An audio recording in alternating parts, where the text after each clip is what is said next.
Hello, welcome to Simple Answers. In this video, I'll be showing you how to make your wallpaper change automatically on iPhone. The first thing you need to do is go on your home screen. Then you're going to press down on it. And from here, you want to scroll across to the right. Then you're going to tap on the plus.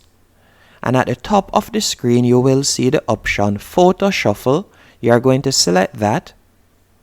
After selecting Photo Shuffle, you can tap on Select Photos manually at the bottom of the screen, or you could select Use Featured Photos. And above that, you will see the option Shuffle Frequency. You're going to tap on that.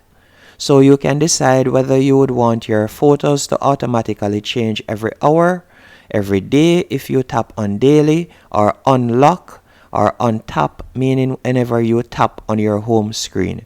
I will leave mine on hourly. Then you'll simply tap on Use Featured Photos for this example. And that's it. You're going to tap on Add in the top right hand corner. And after doing that,